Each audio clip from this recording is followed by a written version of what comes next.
Hey, howdy, all you beautiful motherfuckers out there, and welcome back to the show. Guys. This is the episode you've all been looking for. Not. I've been trying to figure out if I can make like a new Avengers joke for this, but Oh, it's still. I don't think the new Avengers is as good as the Toxic Avenger. So I don't think I want to discredit this movie like that. But we're here talking about the 1984 American superhero black comedy splatter film directed by produced and directed by Michael Hertz and Lloyd Kaufman of Trauma Entertainment. Uh, I can't wait to tell you this fact, Leo. Came out in 1984 with rave reviews. That's a joke, guys. Don't listen to that because if you've seen the Toxic Avenger, you know exactly what this film's about. But Trauma Entertainment actually decided to do a remake of this film. I think they filmed it like 2, 3 years ago, and it's been in like this weird limbo of not being released. I don't know what the reason is. Um, but I'm excited to see it, and I know you said you were more excited to see that after watching this now, especially yeah. now that they're making Toxie like a small person. You know, Oh, yeah, yeah. I'm curious to see what they're doing with all this. But we decided to bring back to the original.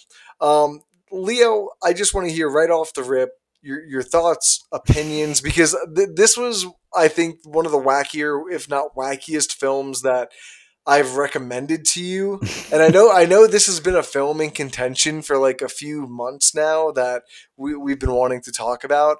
And I want to know if you like know the history of like Trauma Entertainment at all. I mean, I don't really know that much. I got like a brief understanding after like looking through some of the stuff about this film.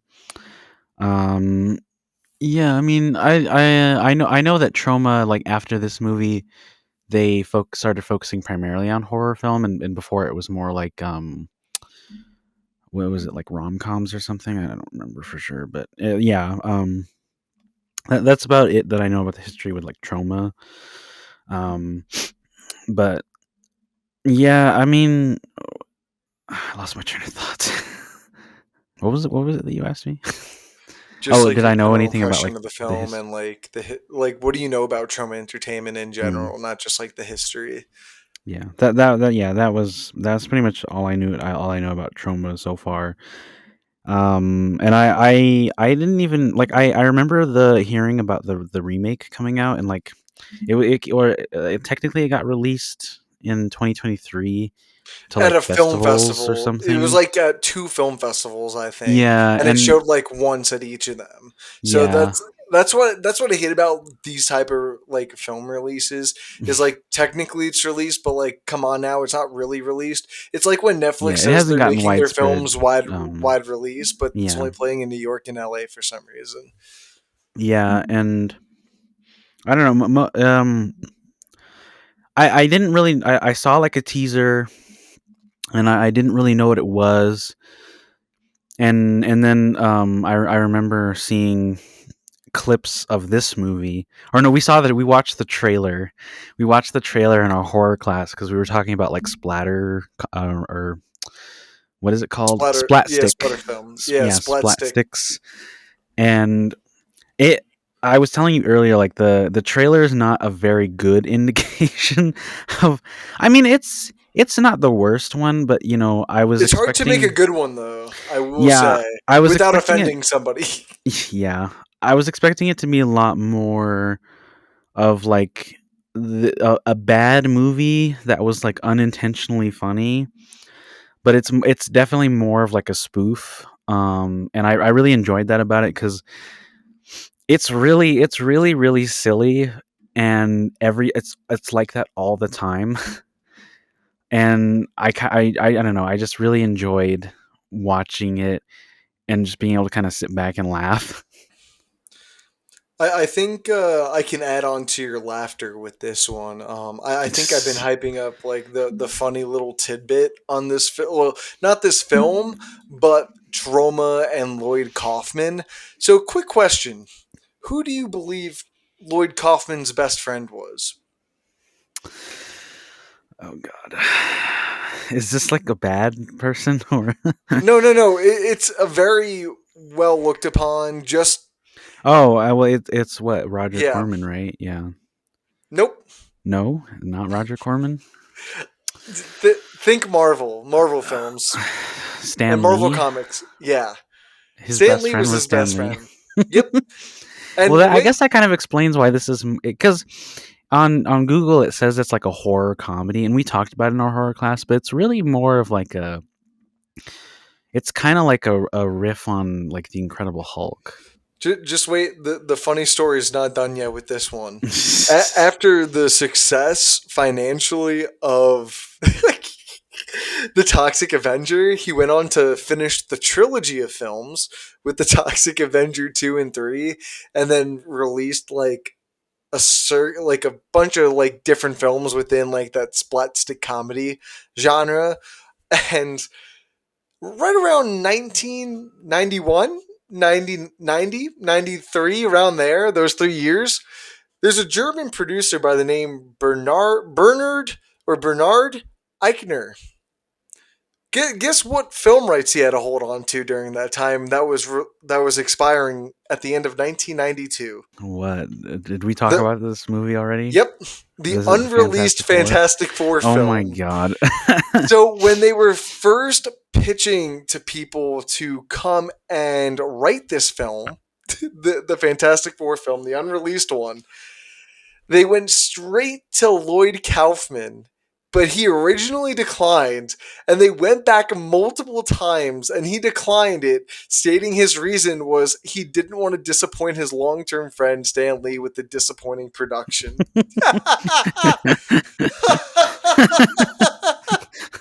Well, he dodged a bullet on that one, that's for sure. I just think that's just the funniest like string of coincidences Yeah. on this planet. You would never assume that the Toxic Avenger would help like sell someone to like make a Fantastic Four film and have that be like the most notorious, like I would say, like comic book film outside Yeah. of the Schneider cut. Oh man, I feel like me and you are gonna piss some people off today. At least I will, or one of us will though, because we're gonna have very hard opinions on that later at some point when we do that show. But dude, I fucking love watching this film. Quick Have you fact, seen it before, right? dude, I don't know if this is gonna make a lot of sense to you or if this is gonna help add things up, but the first time I'd watched this movie was when I was 11. You know what? That doesn't surprise me, but it's still funny. And I've What did seen this 11-year-old film. think? I thought it was like the craziest fucking thing I'd ever experienced in my life. And I've Makes watched it sense. like numerous times since. And I think the Did you reason why pause on the sex scenes? no, I don't, bro. I'm a grown up man. I paused when they ran over the kid. Come on. No. The thing that I I feel love like that's about this more film, disturbing. 11-year-old pausing it on the splattered brains of the child. who said it was the splattered brains? It's just when the car hits him. I like seeing the fake doll because it's just so Oh, bad, bro. Like there's two frames where you could see like the doll's full like fake face and like the really mm. bad wig of the kid on it, and I'm just like, yeah, this looks like it was made for $500,000. But dude, for what it's worth, Lloyd Kaufman co-directed this, co-produced it, story was by him. He co-cinematography like was co-cinematographer on this as well. So the dude did a fucking lot for this movie, and I think it shows because it is a blast and a half to watch. That explains how they got around the low budget because the budget on this is shockingly low. I'm shocked that they were able to do anything for that budget. Like for them to Yeah, build like a little swamp house set, I'm shocked. And to make like what I'll say this, the scene when like he's transforming in the bathtub, really good like body horror yeah, moment, which I think is kind of shocking because overall, like I'm not saying this in a negative way, but I think the film has this overall shit quality to it that once you get to this part of the movie, you're just like, oh wow, dude, this is like kind of horrific and like oh, it sent shivers down my spine. And like this movie just always shocks me with the same things over and over again, and it just makes it so rewatchable. Yeah, I mean, I don't even know where to begin, like, because I wasn't expecting it to be as kind of unique in that way. You know what I mean? No, I totally get what you mean because it's hard to like put your tongue on it or like your nose on it with like everyone is acting so extra, but like the film, like nothing's really pointing attention to it in like the way a modern like slapstick comedy would, I guess you would say, right? Well, yeah, I mean, because it's like I said earlier, it's like that all the time. And when I first started watching it, I didn't know that that's what it was, and so I was like, damn, they really must have worked around that low budget to you just hire the cheapest actors possible, because it just seemed like everyone was doing like a bad acting job in like a really shitty horror film. But then you quickly realize that that's the point, and it was intentionally done that way. And then you just start getting into it. You're just like, because all of it is so over the top. The violence is over the top. Well, all the sex stuff is over the top, obviously. But then you've just got all of like the weird, like wacky slapstick moments that are also very over the top. And yeah, it was a very fresh experience, because like you were saying, you wouldn't see that nowadays, because it isn't really trying to um, put it front and center. It's just like, oh, this is just how the movie is.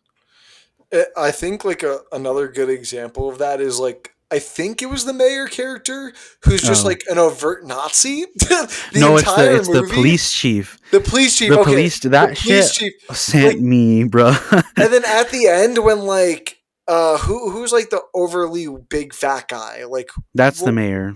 that's the mayor. Okay, I got their roles reversed. And it's funny at the end when the mayor realizes he's a Nazi, and that's like one of those moments where you're just like, oh, this film is one of those where everyone's just supposed to be this stupid, and you as an audience is supposed to recognize all of this absurdity without the world itself in the film recognizing it. Well, yeah, because I like how nobody questions anything that's going on. Like, Dude, the guys with the toxic waste literally just stopped in front of the gym to. I don't mean this metaphorically, but actually stuffed their face into like a pile of coke each. And when Melvin falls in, their entire face is white. Like, you're sitting here like, dude, what is going on? well, And then also when like Melvin jumps out, everyone's laughing at him. every I love how, like, as soon as he falls out. I mean, even before that, but as soon as he falls out the window, like everyone from across the street just comes over to like congregate and laugh at him, and it's so over, like, ridiculous, but you can't help but like kind of laugh, because nobody in the real world is that like cruel, I guess. But I think they also counterpoint it in a good way by making Melvin this like extra nerd like vision of Yeah, what we think of a nerd character. Because yeah, like Melvin isn't, none of these characters are real characters, and the way Melvin reacts in the real world is like not someone like this type of sports gym would actually hire, you know? Like you yeah. wouldn't see these type of people in like these world scenarios. Like these guys are just like one of the the characters' names like don't even matter, and it's so hard to One of them's point name is back to Bozo, them. right? Bozo and Slug. So yeah, one of them, Bozo, the one with the headband, I think it was. Mm. Like he rented out the entire gym to fuck his girl overnight. Like what? No, I And think that's then the other one. or that's what I'm saying, bro. It gets really confusing, but like that, I don't, that's not the point of this. Like you, the characters, you don't care about them. Like honestly, It's all that's about their the their personality, because they're all characters of something. yeah, like the jock, the Yeah, really hot the blonde, Nazi cop. the Nazi cop, or like the Or like Fucking it's the reverse on it. Like I feel like it's always like the cop is hiding that he's a Nazi, but yeah. it's the joke that instead of hiding, he's just fully showing it and no one's recognizing it. Yeah. Like this movie is so intentional with a lot of its jokes, and I think not a I think that's why people they in, work. exactly. I don't think that's why people inherently recognize why this movie is so popular and like why I think Trauma wanted to go back to it Yeah. because there's a lot to update to the modern world. Because we were joking, you were joking about how like the quest for peace was a fucking woke film in today's standards, and I Oh yeah. argued back that the Toxic Avenger is. It talks about climate change, how we pollute our planet, uh, corrupt police, like all these other Corrupt fundamental government. factors that we live in. Like, oh, and that's why I love this movie so much. That it's able to attack all these different agendas that still exist in our modern world. And I think since we've been going back to a lot of older films, that's been a trend I think we've been catching up on with like films that came out in the 80s, 90s, 70s that are still like relevant or still have a big cultural awareness nowadays.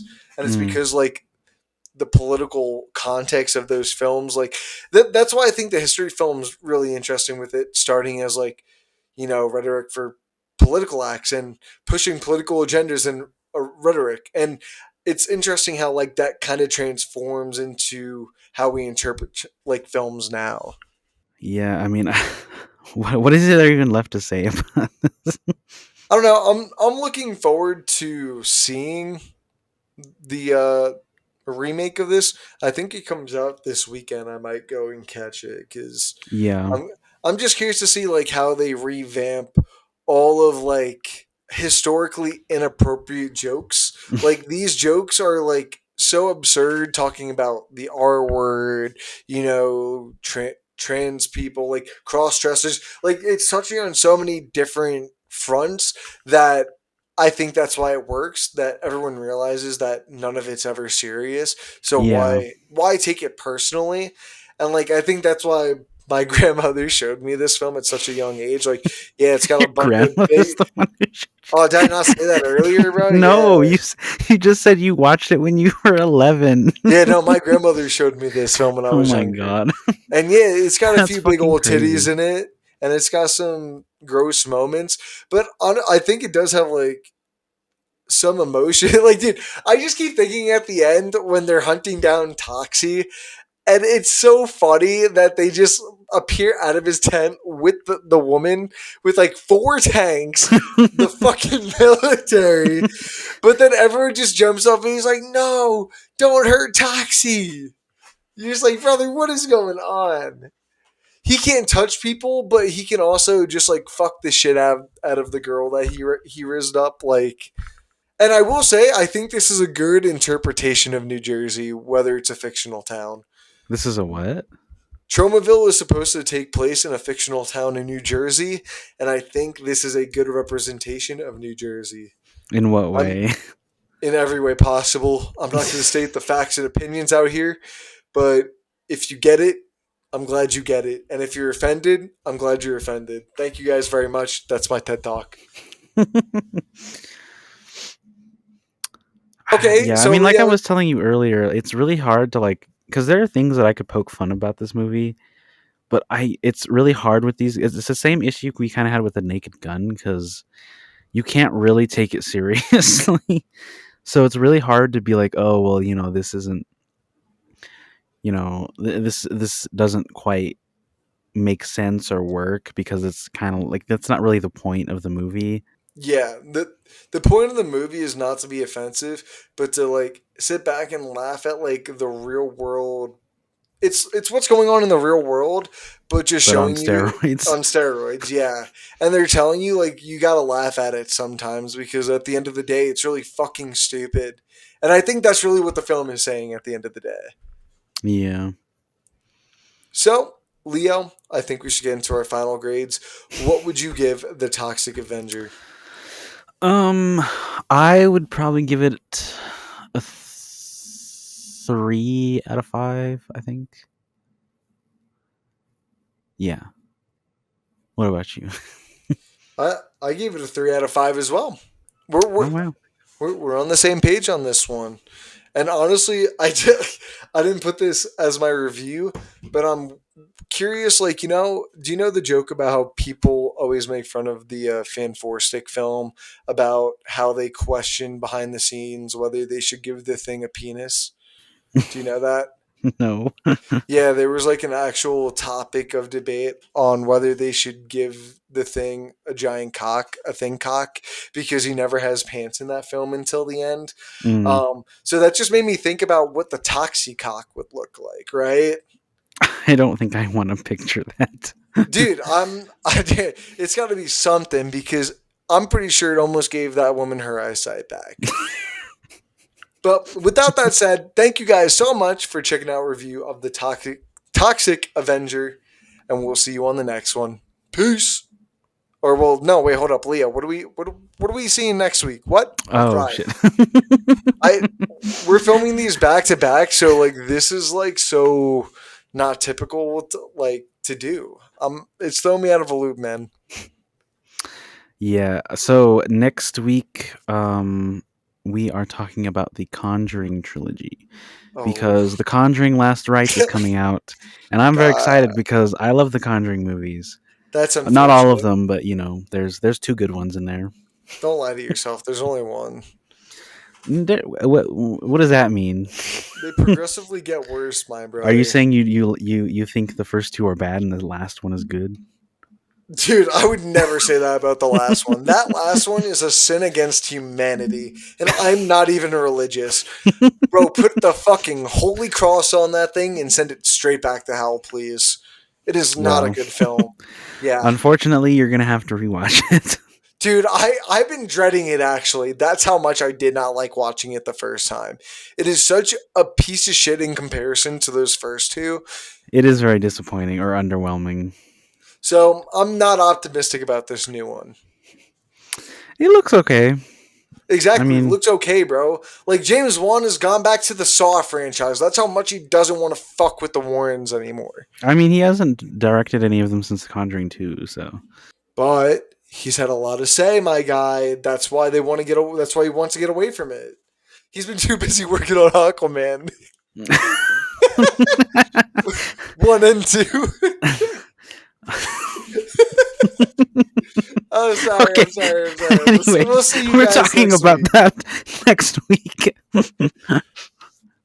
Ugh.